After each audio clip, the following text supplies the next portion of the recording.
ॐ अज्ञानतिमिरान्धस्य ज्ञानाञ्जनशलाकया चक्षुरुन्मीलितं येन तस्मै श्रीगुरवे नमः। वाञ्छाकल्पतरुभ्यश्च कृपा सिन्धुभ्यैव च पतितानां पावनेभ्यो वैष्णवेभ्यो नमो नमः। नमो महावदान्याय कृष्ण प्रेम प्रदायते कृष्णाय कृष्ण चैतन्य नाम्ने गौरत्विषे नमः। हे कृष्ण करुणा सिंधो दीनबंधो जगत्पते गोपेश गोपिका कांत राधा कांत नमोस्तुते। तप्त कांचन गौरांगी राधे वृंदावनेश्वरी वृषभानुसुते देवी प्रणमामि हरिप्रिये। वृंदायै तुलसीदेव्यै प्रियायै केशवस्य च कृष्ण भक्ति प्रदे देवी सत्यवत्यै नमो नमः। श्री कृष्ण चैतन्य प्रभो नित्यानंद श्री अद्वैत गदाधर शिवसदि गौर भक्त वृंद। हरे कृष्ण कृष्ण कृष्ण हरे हरे हरे राम राम राम हरे हरे। हरे कृष्णा। सर्वप्रथम मैं अपने गुरुपाद पद्म ओम विष्णुपाद अष्टोत्तर शत श्री श्रीमद् भक्ति वेदांत माधव गोस्वामी महाराज के चरण कमलों में अनंत कोटि दंडवत प्रणाम ज्ञापन करता हूँ। हम लोग श्रीमद् भगवद गीता के चौथे अध्याय में 36वां श्लोक श्रवण कर रहे हैं, जिसमें भगवान ने जो तत्व ज्ञान है उसको प्राप्त करने का फल बताया है। तो भगवान बता रहे हैं उसमें, अपि चेदसि पापेभ्य सर्वेभ्य पापकृत्तमः सर्वं ज्ञानप्लवेनैव वृजनं संतरिष्यसि।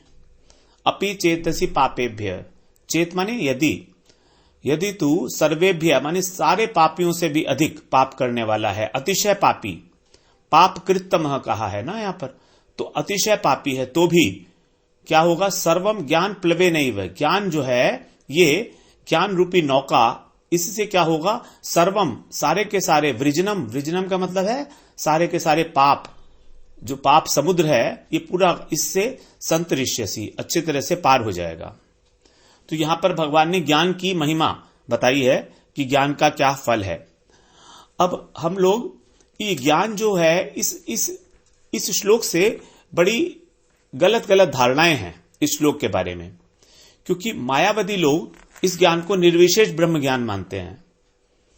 मायावादी लोग कहते हैं ये निर्विशेष ब्रह्म ज्ञान से रिलेटेड है ये वाला श्लोक, जबकि भगवान ने इससे पहले ही 34वें अध्याय में क्या कहा था कि ज्ञानिनस तत्वदर्शिन है, जो तत्व ज्ञानी और तत्वदर्शी लोग हैं वही तेरे को इस ज्ञान का उपदेश देंगे। तो ये जो श्लोक है ये तत्व ज्ञान का श्लोक है, न कि निर्विशेष ब्रह्म ज्ञान का। क्योंकि किसी भी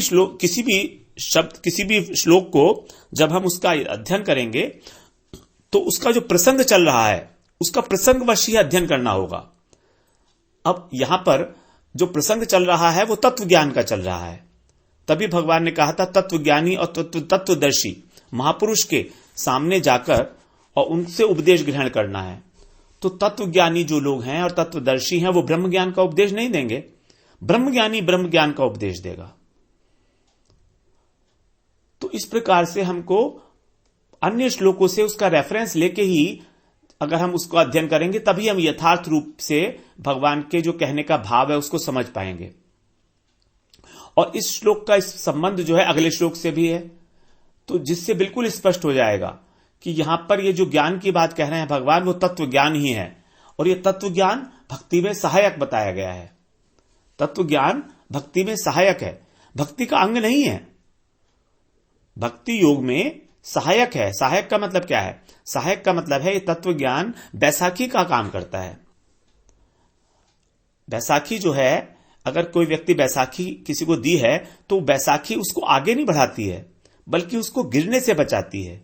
उसी प्रकार ये तत्व ज्ञान हम जो भक्ति मार्ग में आगे बढ़ते हैं, जो भजन के अंगों का पालन करते हैं, उससे आगे तो हम करेंगे भजन साधन करके, नवधा भक्ति के द्वारा, लेकिन ये तत्व ज्ञान अगर हमें है तो हम पतन हमारा नहीं होगा, मतलब हम किसी गलत रास्ते पर नहीं चले जाएंगे। कर्म, ज्ञान और योग इत्यादि जितने भी अलग अलग रास्ते बताए गए हैं, उन रास्तों से हमारी रक्षा हो जाएगी। इस प्रकार ये तत्व ज्ञान जो है सहायक हो जाता है। तो इस श्लोक में भगवान ने 3 शब्द प्रयोग किए हैं जिनको हमें समझना है, पापेभ्य, सर्वेभ्य और पाप कृत्तम। ये पापेभ्य और सर्वेभ्य, ये दोनों पद जो हैं ये बहुवचन में हैं। इन दोनों को भगवान ने उपयोग किया और इसके बाद फिर तीसरा जो शब्द दिया वो है पाप कृत्तम। पाप कृत्तम ये भी सुपरलेटिव डिग्री है, अतिशयता का बोधक है कि अतिशय पापी। तो अब इसका अर्थ ये होता है कि संपूर्ण संसार में सर्वेभ्य का मतलब होगा संपूर्ण संसार में, सारे जगत में जितने भी पापी हो सकते हैं, उन सब पापियों में, देखिए हर एक जगह जो है बहुवचन का अलग अलग अर्थ लिया जाएगा। तो यहां पर सर्वेभ्य का अर्थ ले रहे हैं हम संपूर्ण संसार में, पापेभ्य का अर्थ ले रहे हैं संपूर्ण संसार में जितने भी पापी हैं, संपूर्ण पापी, यहां पर पापेभ्य, संपूर्ण संसार में संपूर्ण पापियों में भी जो पाप कृत्तम है, अतिशय पापी है, अर्थात जो पाप की पराकाष्ठा है, सारे जगत के अंदर जितने भी पापी हैं उस संपूर्ण पापियों के अंदर भी जो अतिशय पाप करने वाला है, उसको भी यह ज्ञान प्राप्त हो सकता है और यह ज्ञान प्राप्त होकर वो इस पाप से पार कर सकता है। अब यहां पर एक शंका यह उठती है कि जो पापी है उसका अंतःकरण तो शुद्ध होगा नहीं, अशुद्ध अंतःकरण होगा उसका। तो जब अशुद्ध अंतःकरण है तो उस अशुद्ध अंतःकरण में ज्ञान की प्राप्ति कैसे होगी? ये दोनों बातें विरोधाभास है। पहले बताया था कि ज्ञान की प्राप्ति के लिए शुद्ध अंतःकरण आवश्यक है। अब अतिशय पापी है तो उसका तो शुद्ध अंतःकरण हो ही नहीं सकता। तो शुद्ध अंतःकरण नहीं तो उसको ज्ञान की प्राप्ति कैसी होगी? क्योंकि ज्ञान की प्राप्ति उसी को होती है जिसके पास शुद्ध अंतःकरण है, हृदय जिसका शुद्ध हो गया है। और अगर हृदय शुद्ध हो गया है तो पापी नहीं रहेगा, वो कोई दुराचार करेगा क्या? दोनों बातें विरोधाभास हैं। अगर वो पापी है तो उसका अंतःकरण अशुद्ध है, अंतःकरण अशुद्ध है तो उसको ज्ञान की प्राप्ति नहीं हो सकती। और अगर उसका अंतःकरण शुद्ध है, ज्ञान की प्राप्ति हो सकती है, तो पाप ही क्यों करेगा? फिर भी यहां पर भगवान कह रहे हैं कि अतिशय पापी भी अगर ज्ञान को प्राप्त करेगा तो उस ज्ञान से वो मुक्त हो जाएगा। तो ये विरोधाभास का सामंजस्य किया है श्रीपाद मधुसूदन सरस्वती पाद ने। उन्होंने कहा है कि अपिचेत के द्वारा यहां पर असंभव को संभव के रूप में स्वीकार किया गया है। अपिचेत, चेत का मतलब है यदि, अगर ऐसा हो तो भी असंभव को संभव के रूप में स्वीकार कर लिया गया है। मतलब यह बात बिल्कुल असंभव है कि वो पापी ज्ञान को प्राप्त नहीं कर सकता, लेकिन अगर वो ज्ञान को प्राप्त कर ले तो असंभव को संभव के रूप में यहां पर विचार किया गया है, जो सामान्य रीति नहीं है, सामान्य रीति का व्यतिक्रम है। यद्यपि यह अर्थ संभव नहीं है, यह बात संभव नहीं है कि वो ज्ञान की प्राप्ति कर ले, लेकिन ज्ञान के फल के ऊपर एम्फेसिस देने के लिए, तत्व ज्ञान की महिमा बताने के लिए, उसको प्रतिज्ञा के रूप में बताने के लिए कि अगर ऐसा हो जाए तो वो भी पाप से मुक्त हो जाएगा। जब किसी चीज को बहुत स्ट्रेस किया जाता है तो असंभव को भी संभव के रूप में स्वीकार करके उसकी दृढ़ता स्थापित की जाती है। असंभव विषय को संभव के विषय में तभी उल्लेख किया जाता है जब हम किसी बात की दृढ़ता को स्थापित करना चाहते हैं। और यह बात तुलसीदास जी का एक दोहा है, उससे बिल्कुल समझ में आ जाती है। तुलसीदास जी बता रहे हैं, वारी मथे धृत होय सिकता ते अरुते बिनु हरि भजन न राम रति, यह सिद्धांत अपेल।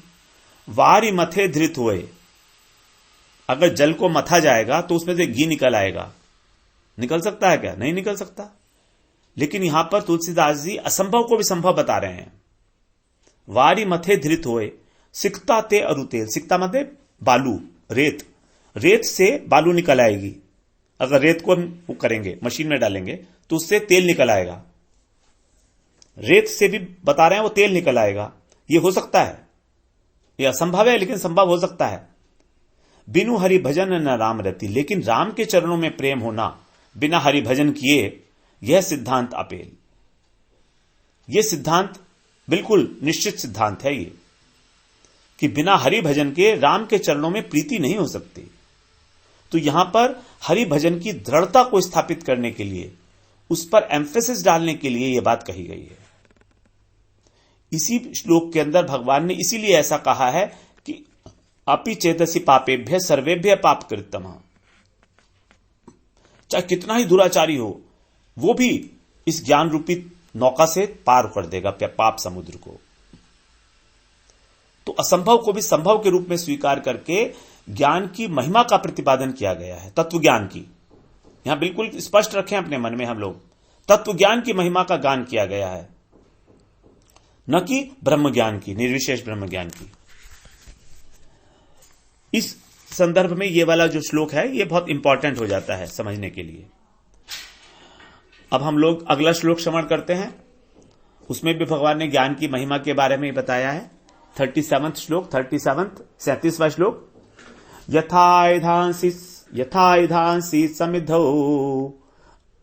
इधांसि समिधौ अग्नि भस्मसात् कुरुते अर्जुन, ज्ञानाग्नि सर्वकर्माणि भस्मसात् कुरुते तथा।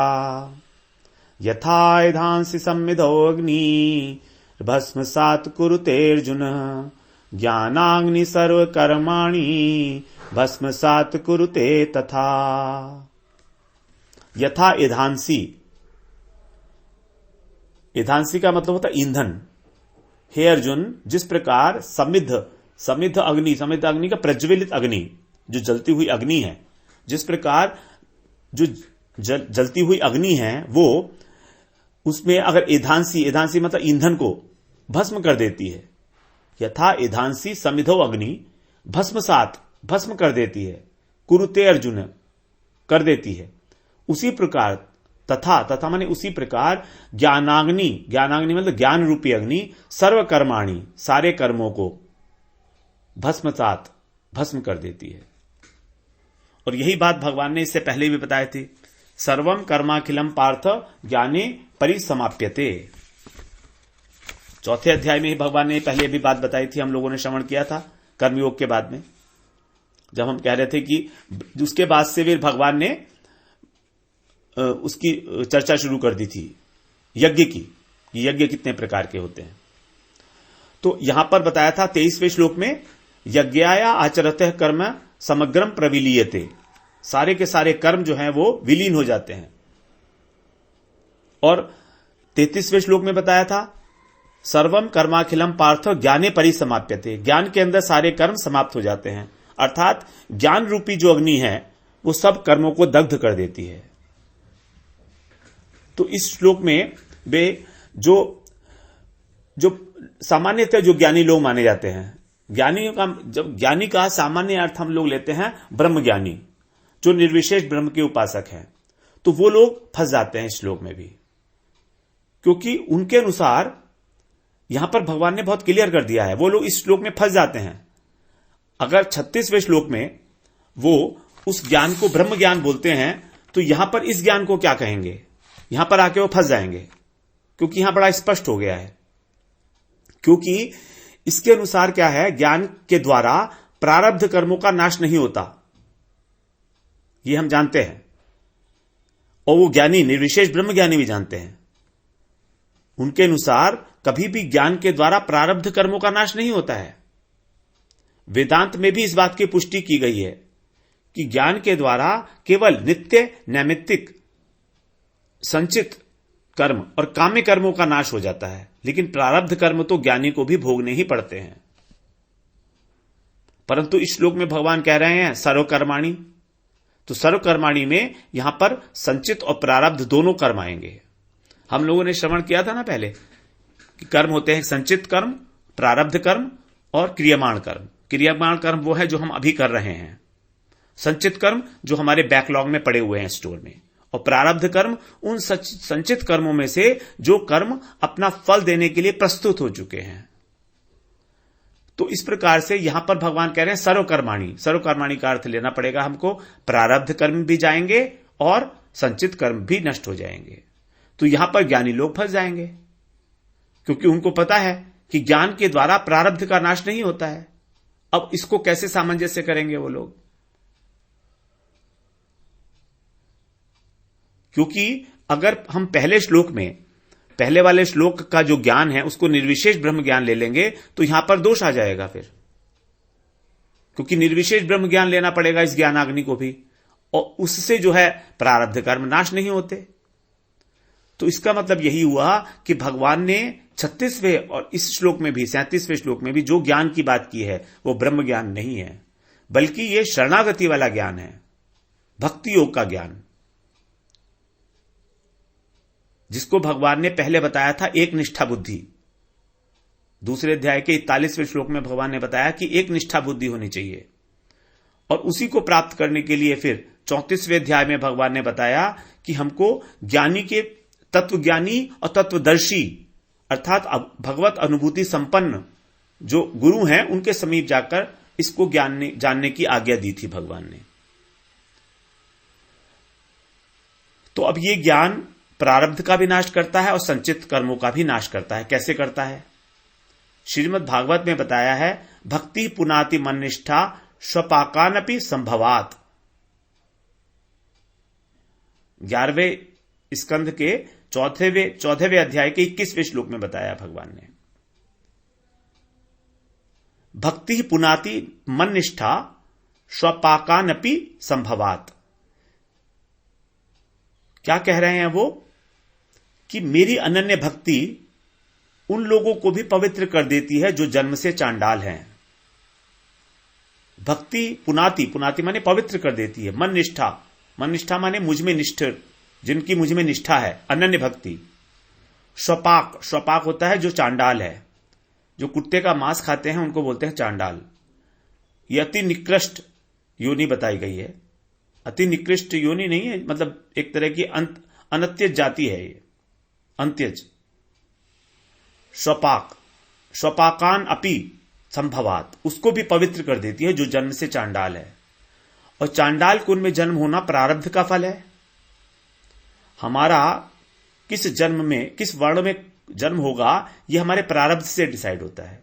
अगर हमारे प्रारब्ध अच्छे हैं तो हमारा ब्राह्मण कुल में जन्म होगा, क्षत्रिय कुल में जन्म होगा।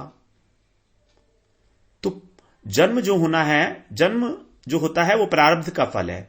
तो इसका मतलब हुआ कि उसका चांडाल होना, उस व्यक्ति का चांडाल कुल में जन्म लेना उसके प्रारब्ध का फल था।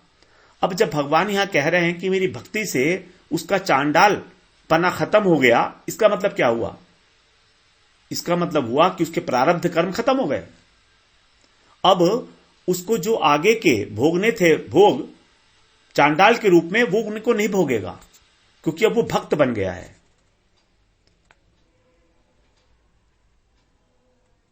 वो भक्त बन गया है अब।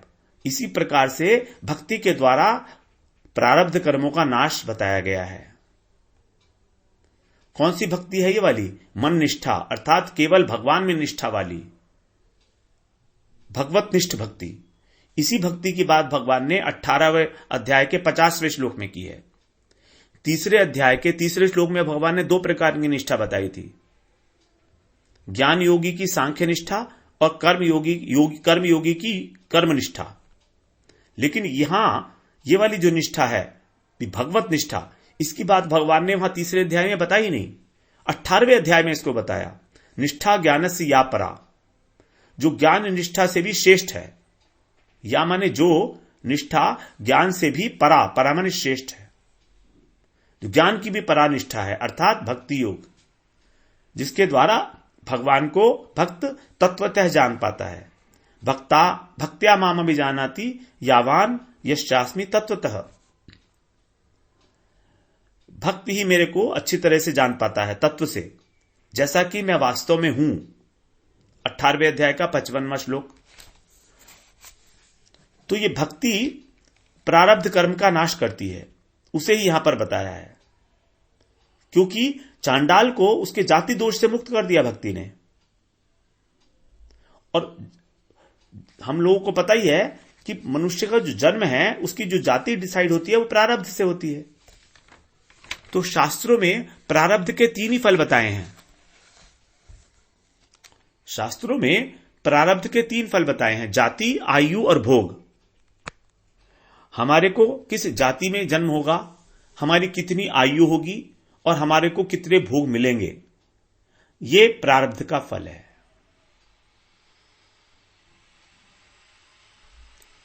तो ये जो भक्ति युक्त ज्ञान है, इसके द्वारा जाति दोष समाप्त हो जाता है।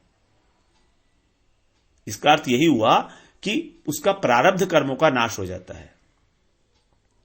और इसी बात को श्रीपाद रूप गोस्वामी जी ने अपने नामाष्टक में स्पष्ट रूप से बताया है कि भक्ति का अर्थात भगवान के नाम का आश्रय ग्रहण करने वाले व्यक्ति के संचित अप्रारब्ध और प्रारब्ध सभी कर्म नाश हो जाते हैं। ये केवल नामाभास से ही नाश हो जाते हैं, शुद्ध नाम की तो बात ही नहीं है। शुद्ध नाम से तो भगवान के भगवत प्रेम की प्राप्ति होती है। जो नाम का आभास है उससे ही ये प्रारब्ध और संचित कर्म हमारे नाश हो जाते हैं। नाम पापों का नाश करना गौण फल है भक्ति मार्ग में। शुद्ध नाम का फल तो भगवत प्रेम है। वहां पर उन्होंने नामाष्टक में लिखा है, यद ब्रह्म साक्षात कृतिनिष्ठयापि विनाशमायाति विना न भोगै अपैति नामै स्फुरणेन तत्ते प्रारब्ध कर्मे तिविरोति वेद। नाम है, हे नाम प्रभु, यद ब्रह्म साक्षात कृति निष्ठयापि। ब्रह्म साक्षात यानी ब्रह्म साक्षात्कार।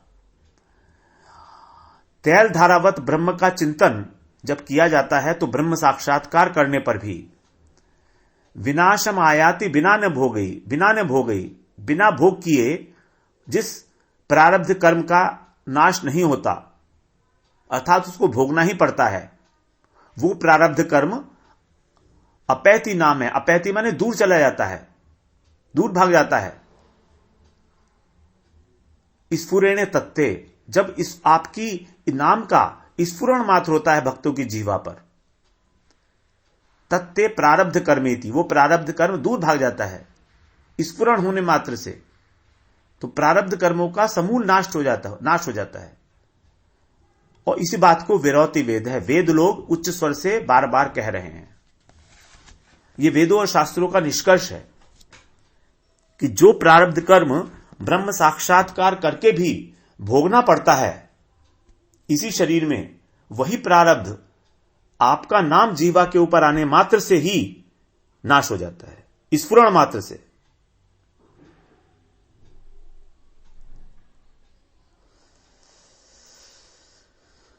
तो ये उसी ज्ञान की बात कर रहे हैं भगवान के बारे में जो तत्व ज्ञान है उसके बारे में बात कर रहे हैं, जिससे भगवान को जाना जा सकता है। इससे पहले श्लोक में भी इसी ज्ञान इसी की बात की थी। और इसी अध्याय के शुरू में 10वें श्लोक में भी यही ज्ञान बताया था। मनमया मामुपाश्रिता वीतराग भय क्रोधा मनमया मामुपाश्रिता बहवो ज्ञान तपसा पूता मद भावा मागता। बहवो ज्ञान तपसा, कि ज्ञान रूपी तप से पवित्र होकर बहुत सारे भक्त मेरा ही आश्रय लेकर मुझको प्राप्त कर चुके हैं। तो यहां पर जो पिछले श्लोक में भगवान ने बताया था, ज्ञान रूपी नौका से सारा का सारा पाप समुद्र पार हो जाएगा। अब यहां पर एक पिछले वाले श्लोक का ही रेफरेंस ले रहे हैं। यहां पर यह शंका होती है कि पाप समुद्र से तो तर गए, लेकिन क्या वो जो पाप का समुद्र था वो शेष रह गया? इसी बात को समझाने के लिए भगवान यहां पर दूसरा उदाहरण दे रहे हैं, अग्नि का। पहले भगवान ने ज्ञान का उदाहरण दिया उससे, नाव से, कि ज्ञान रूपी नौका से तुम पार कर जाओगे। तो वहां पर यह शंका हो जाती है कि ठीक है, हमने ज्ञान रूपी नौका से पाप का जो समुद्र था, वृजनम, वृजनम का मतलब है पाप का समुद्र, तो पाप का समुद्र पार तो कर लिया, तो क्या भी पाप रह गए? तो इस बात को यहां पर स्पष्ट कर रहे हैं कि नहीं, वो पाप नहीं रहे। वो पाप जो हैं इस ज्ञानाग्नि, अग्नि के अंदर दग्ध हो गए, खत्म हो गए।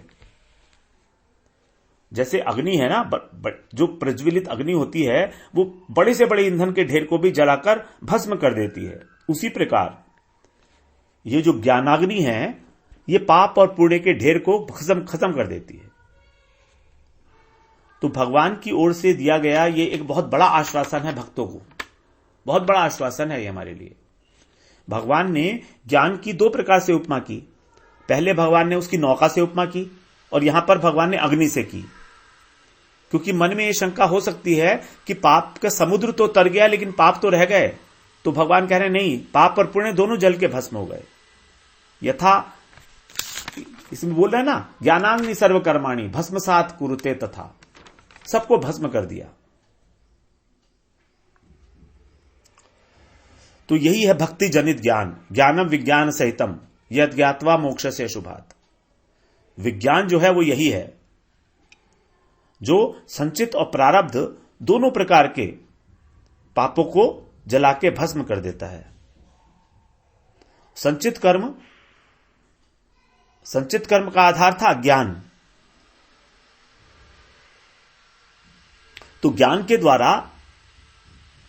द्वारा उसका कर्म फल तो नाश हो ही जाएगा, क्योंकि जब तत्व ज्ञान हो गया तो अब तत्व ज्ञान होने पर क्या हुआ, कर्तापन का अभिमान भी नष्ट हो गया। अब कर्तापन का अभिमान होने से जो हमारे क्रियमाण कर्म हैं, जो भी वर्तमान में किए जा रहे हैं, अभी हमने बात कर ली प्रारब्ध की और संचित कर्म की, अब तीसरे कर्म बचे क्रियमाण। क्रियमाण का मतलब जो हम वर्तमान में कर रहे हैं उसका क्या होगा? तो जो क्रियमाण कर्म हैं वो जब हम मन में कर्तापन का भाव त्याग देंगे तो फिर वो कर्म तो कर्म रहे ही नहीं, वो तो अकर्म में परिवर्तित हो गए,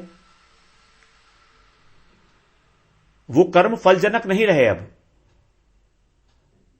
तो इसका मतलब यह है कि प्रारब्ध कर्म भी नष्ट हुए, संचित कर्म भी नष्ट हुए और क्रियमाण भी नष्ट हो गए। कर्म के अंदर तीन चीजों की त्रिपुटी बताई गई। त्रिपुटी तीन चीजें हैं, कर्म, कर्म फल और कर्ता। इन तीनों के कारण ही कर्म का फल बनता है। पाप और पुण्य जो बनता है वो इन तीनों के कारण बनेगा, कर्म, कर्म का फल और कर्ता। तो इस तीनों के तीनों जो हैं नष्ट हो गए, कर्ता ही नहीं रहा यहां पर। तो कर्म योग में तीनों वस्तु का त्याग होता है इनका, कर्म में आसक्ति, कर्म फल में आसक्ति और कर्तापन का त्याग। यही है त्रिपुटी, यही निष्काम कर्म बन जाता है। इससे हम हर बार कर्म योग में इसी बात की चर्चा कर रहे हैं, कर्म में आसक्ति, कर्म फल में आसक्ति और कर्तापन का त्याग, यही त्रिपुटी है, कर्म, कर्मफल और कर्तापन।